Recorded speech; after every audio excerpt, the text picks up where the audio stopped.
Welcome. So today the topic is mutual fund. Mutual fund is the indirect investment in the market. Whenever you are having your demat account, आपका demat trading account है, आप direct जाके उसमें पैसा डालते हैं, share खुद खरीदते हैं, ये डायरेक्ट इन्वेस्टमेंट हो गया आपका। लेकिन म्यूचुअल फंड में आपको डीमैट ट्रेडिंग अकाउंट की ज़रूरत नहीं है। आपने अपना पैसा किसी संस्था को सौंपा, वो संस्था शेयर्स खरीद रही है या शेयर्स के अलावा कहीं निवेश कर रही है और उसका एक अच्छा रिटर्न आपको देने की कोशिश कर रही है। म्यूचुअल फंड लीगली एक ट्रस्ट बॉडी है, ट्रस्ट है, जिसमें आप सब लोगों का पैसा इकट्ठा करके वो मार्केट में उसको इन्वेस्ट करते हैं। हर आदमी को बाज़ार की इतनी जानकारी नहीं है कि वो लगातार बाज़ार में सही जगह पैसा लगाए, फिर उसको लगातार ऑब्जर्व करे, सही टाइम पे खरीदे, सही टाइम पे बेचे। तो इसका काम हमने एक पर्टिकुलर किसी संस्था को सौंप दिया। म्यूचुअल फंड में कई अग्रणी बैंक जैसे HDFC, ICICI, bank of Baroda, can bank, PNB, ऐसी सारी banks, PSU bank, private banks operate करती है अपने म्यूचुअल फंड्स। इसके अलावा कुछ प्राइवेट इन्वेस्टमेंट कंपनीज जैसे रिलायंस, कोटक, फ्रैंकलिन या कुछ मल्टीनेशनल कंपनीज जो इंडिया में ऑपरेट कर रही है, वो म्यूचुअल फंड लेके आती है। म्यूचुअल फंड में दो तरीके से आप पैसा लगा सकते हैं। एक तो इकट्ठा पैसा जिसको लमसम इन्वेस्टमेंट कहते हैं, और एक होता है SIP, सिस्टमेटिक इन्वेस्टमेंट प्लान। ऐसा कहा जाता है कि मार्केट की टाइमिंग नहीं की जा सकती कि सही टाइम कौन सा है मार्केट में एंटर करने का। तो आपने अगर एक साथ 10,000 रुपये के म्यूचुअल फंड खरीदने के बजाय और 10 का 8 या 10 का 12 देख के कंफ्यूज होने के बजाय आपने 1,000 रुपये महीना डालना शुरू किया, तो वो SIP, सिस्टमेटिक इन्वेस्टमेंट प्लान कहलाएगा। अब म्यूचुअल फंड के कई टाइप्स होते हैं। तो इसमें एक तो इक्विटी फंड होता है जो अपना 80 to 90% पैसा शेयर मार्केट में इन्वेस्ट करता है। फिर आते हैं आपके debt fund, liquid and gilt fund. Liquid and gilt fund आपका स्टॉक मार्केट में पैसा नहीं लगाते। तो इक्विटी फंड के टाइप्स को हमको समझना होगा। इक्विटी में एक होता है सेक्टर स्पेशल, दूसरा होता है डाइवर्सिफाइड। क्योंकि म्यूचुअल फंड को मेनली जिसमें ज़्यादा रिटर्न है वो इक्विटी फंड्स है, इक्विटी म्यूचुअल फंड्स। तो इनके दो टाइप है।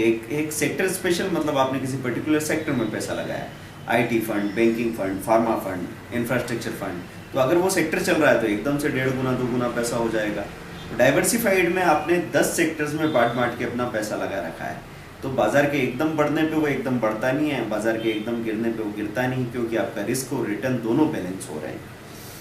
तो सेक्टर फंड और डाइवर्सिफाइड फंड, डाइवर्सिफाइड सबसे ज़्यादा पॉपुलर है। और डाइवर्सिफाइड में विविधीकृत फंड्स में भी 3 टाइप हो सकते हैं, large cap, mid cap, small cap. Large cap मतलब जो मेन ब्लू चिप कंपनीज है उनमें पैसा लगाया जा रहा है, तो वहाँ पे आपको रिस्क भी कम है तो रिटर्न भी कंपेरेटिवली थोड़ा कम है। मिड कैप फंड में रिस्क ज़्यादा है तो रिटर्न थोड़ा ज़्यादा है। स्मॉल कैप फंड में रिस्क बहुत ज़्यादा है तो रिटर्न भी बहुत ज़्यादा हो सकता है। तो अब इसमें लिक्विड एंड गिल्ड फंड, अब कुछ लोग ऐसे सोचते हैं कि अच्छा, जब इक्विटी फंड में ही सबसे ज़्यादा रिटर्न है तो हम अपना सारा पैसा इक्विटी फंड में क्यों ना लगाते हैं। तो इसी को कहते हैं फाइनेंशियल प्लानिंग को समझना, कि आप इक्विटी फंड में अभी अपना सारा 5 लाख रुपया लगा दें और वहाँ से गिरावट आए 5 लाख का 3 लाख हो जाए, तो 2 लाख का नुकसान देख के आप भूल जाएंगे म्यूचुअल फंड क्या चीज़ है। तो फिर कैसे ऑपरेट किया जाए? क्यों ना हम अपने 5 लाख रुपए के 5 टुकड़े करें, 1-1 लाख रुपए। अभी 1 लाख रुपए इक्विटी में डाला, 4 लाख रुपए आपने उधर लिक्विड और गिल्ड में डाल के रखा। जब बाजार गिरा तो आपका 1 लाख रुपए का जो फंड है इक्विटी, वो घट के 50,000 का रह गया। तब आपने अपना दूसरा 1 लाख डाला तो आपको 2 लाख के बराबर यूनिट्स मिली। तो इस तरीके से आप बाजार की गिरने का, चढ़ने का, दोनों चीज़ों को फ़ायदा उठा सकते हैं। तो हर प्रोडक्ट बाजार में इसलिए है क्योंकि उसकी ज़रूरत है, मैं ये समझाना चाह रहा था। तो इक्विटी फंड में सेक्टर स्पेशल फंड और डाइवर्सिफाइड फंड में बता चुका हूँ। फिर कैपिटल वाइज लार्ज कैप बड़ी कंपनियां, मिड कैप मझोली कंपनियां, स्मॉल कैप छोटी कंपनियों को कहते हैं। म्यूचुअल फंड पे सेबी का कंट्रोल है, तो म्यूचुअल फंड को पहले से डिक्लेयर करना होता है कि उनकी आगे वर्किंग की पॉलिसी क्या रहेगी, किस सेक्टर में वो पैसा डालेंगे।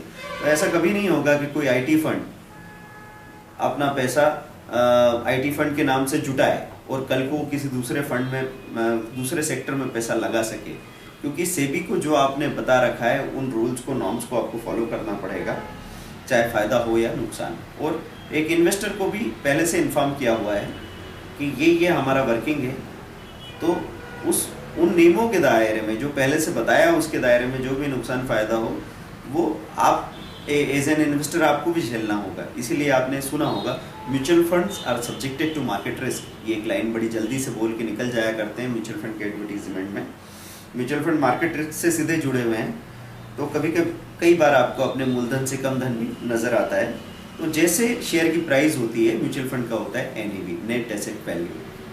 तो सपोज हम सब ने हज़ार रुपये दे के लोगों ने 100 करोड़ रुपया इकट्ठा किया, और वो 100 करोड़ रुपए से जो शेयर खरीदे गए उसके लिए टाइम है 6 महीने तक म्यूचुअल फंड अपना खरीदी कर सकते हैं। 6 महीने के बाद उनको उसमें जो भी खरीदना है वो खरीद लेना होगा, इससे ज़्यादा टाइम उनको नहीं दिया जाएगा। अब आपके 100 करोड़ हो गए 120 करोड़, तो हर एक व्यक्ति का 1000 रुपया हो जाएगा 1200 रुपया। तो 10 रुपये की जो एनएवी है, नेट एसेट वैल्यू, वो हो जाएगी 12 रुपया। तो हर रोज़ की जो क्लोजिंग प्राइस होती है मार्केट की, उसके आधार पे शाम को 9 बजे के आसपास इन सब की एनएवी अपडेट होती है, आप सारी साइट्स में देख सकते हैं, है ना। फिर म्यूचुअल फंड खरीदने के 2 तरीके हो सकते हैं, एक होता है एनएफओ, न्यू फंड ऑफर, और दूसरा होता है रनिंग फंड। एनएफओ मतलब अभी लॉन्च कर रहे हैं, कोई 10 रुपये की यूनिट दे रहे हैं आपको, अभी वो नए फंड के लिए पैसा जुटाएंगे और उसको फिर शेयर मार्केट में लगाएंगे, उसका जो रिटर्न आएगा। एक आता है रनिंग फंड। रनिंग फंड मतलब 2005 में 2007 में कोई फंड आया था 10 रुपये में, अब बढ़ते बढ़ते वो हो गया है 45 रुपीज़ का, और आपको लगता है कि उसने बढ़ते घटते मार्केट में अच्छा परफॉर्म किया है, तो आप वो 45 रुपीज़ वाला भी परचेज कर सकते हैं, रनिंग फंड। हमको सिर्फ इस बात की चिंता करना है कि 10 रुपये का 20 रुपये पहले होता है या 45 का 90 पहले होता है, क्योंकि जब पिछड़ा समाज होता है, जब फाइनेंशियली हम लोग बहुत ज़्यादा मेच्योर नहीं होते हैं, तो हम हमेशा सस्ती कीमत के पीछे भागते हैं। लेकिन कीमत में आपको चीज़ों की वैल्यू देखनी चाहिए, या हमारा काम है हम पैसे बढ़ाने के लिए म्यूचुअल फंड में पैसा लगा रहे हैं।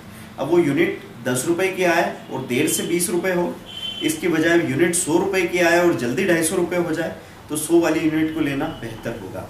और इसने कैसा परफॉर्म किया उसका चार्ट आपको देखने को मिल रहा है। बहुत सारी साइट्स है, mutualfundsindia.com है, moneycontrol.com है, njfunds.com है, जो बड़ी अच्छी साइट्स है जो आपको म्यूचुअल फंड्स की सारी डिटेल बताती है। म्यूचुअल फंड खरीदते वक्त एंट्री लोड, बेचते वक्त एग्जिट लोड लगता है। एंट्री लोड तो लगभग खत्म किया जा चुका है। एग्जिट लोड अगर 1 साल से पहले आप म्यूचुअल फंड की यूनिट्स बेच रहे हैं तो एग्जिट लोड लग सकता है। अब इसमें पहले open ended, close ended fund हुआ करते थे। ओपन एंडेड मतलब कभी भी खरीद बेच सकते हैं, क्लोज एंडेड मतलब कम से कम इतने समय तक आपको इसको रखना ही पड़ेगा। तो आज जितनी भी टैक्स सेविंग स्कीम है, ELSS कहा जाता है उनको अगर कम से कम 3 साल आप नहीं रख रहे हैं तो फिर आपको धारा 80C के अंतर्गत टैक्स की छूट नहीं मिल पाएगी। तो टैक्स सेविंग के पर्पज से कम 3 साल का लॉक इन होता है, उसके बाद ही आप रिडेम्पशन करवा सकते हैं। फंड बेचने की जो प्रक्रिया है उसको रिडेम्पशन कहा जाता है।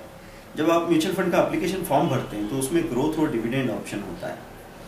तो ग्रोथ ऑप्शन होता है कि जो भी आपका फ़ायदा आ रहा है उसकी भी यूनिट खरीदते जा रहे हैं और उसको भी री इन्वेस्ट करके कंपनी फाइनली जब आप एक बार मांगेंगे तो आपको पेमेंट देगी।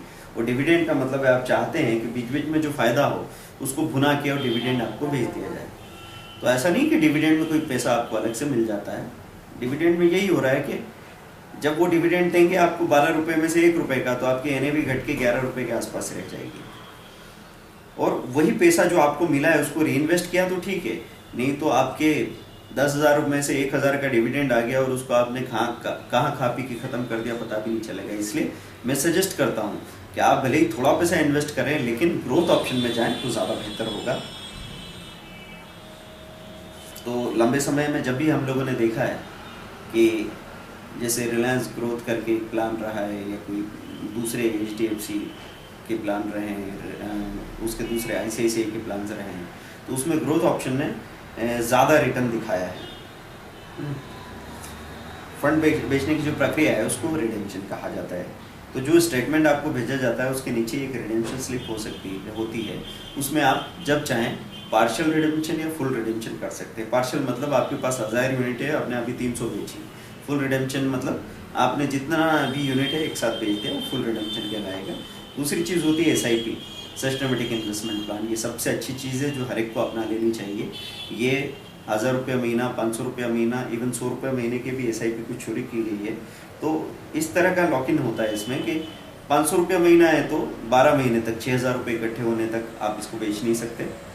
1000 रुपये महीना है तो 6 महीने तक 6,000 रुपये इकट्ठा होने तक आप इसको बेच नहीं सकते। और 100 रुपये महीना है तो 5 साल तक 6,000 रुपये इकट्ठे होने तक आप इसको बेच नहीं पाएंगे। लेकिन बीच में अगर आप अपना पेमेंट रोक देना चाहें तो रोक सकते हैं। SIP में सबसे अच्छी बात होती है कॉस्ट एवरेजिंग, कि आपने कोई यूनिट सस्ती है कि महंगी है, अभी यहाँ से ऊपर जाएगी कि नीचे जाएगी ये तय करने में मुश्किल हो रही, तो आपने 2,000 रुपये महीने की SIP शुरू कर दी। तो 2,000 रुपये महीने की SIP आप अगर कर रहे हैं तो डेफिनेटली एक एवरेज में बात कर सकता हूँ कि 5-6 सालों में 2 से 3 गुना हो जाना बहुत आसान बात है। तो SIP आपको हमेशा ही करते रहना चाहिए।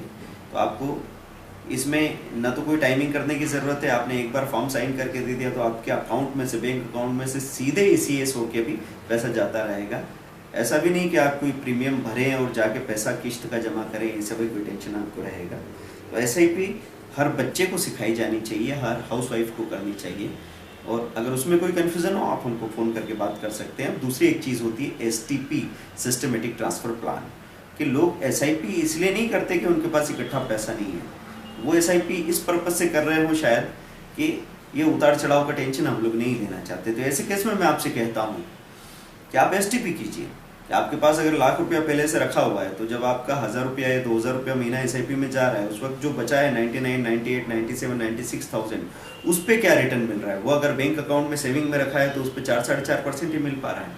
तो मैं कहूँगा उसको पहले एक MIP में डालिए पूरे 1 लाख रुपए को, और उसको SIP में ट्रांसफ़र कीजिए। तो इधर SIP में तो जो रिटर्न पहले मिलना था वो आप वैसा का वैसा मिलेगा, लेकिन MIP में जो आपके सेविंग अकाउंट में 3-4% का रिटर्न मिलने वाला था वो बढ़ के 7-8% हो जाएगा। तो ये 3-4% एक्स्ट्रा आपको मिल जाएंगे। और आप अगर ब्याज के गणित को समझते नहीं हैं तो आपको बिल्कुल पता नहीं कि साल का अगर 2% का भी रिटर्न में डिफरेंस आप लाते हैं सारा दिमाग लगा के, तो 30 सालों में आपके फाइनेंशियल प्लानिंग में कम से कम 2 करोड़ रुपए का फर्क आ सकता है। ये एक जादुई बात है। और इसी वजह से आपने देखा बहुत सारे बनिए, बहुत सारे व्यापारी ब्याज के घोड़े की वजह से बैठे महंगाई बढ़ती जाती है, उधर उनकी अमीरी बढ़ती जाती है, क्योंकि ब्याज के घोड़े पे वो सवार होते हैं। तो म्यूचुअल फंड्स के बारे में सारी बातें मैंने यहाँ पे कर ली है। आप बाकी जो भी चीज़ें हमारी वेबसाइट्स पे डिटेल ले सकते हैं, www.smallstoploss.in, www.speedearning.in, www.mcxcalls.co.in. Thank you very much. Bye.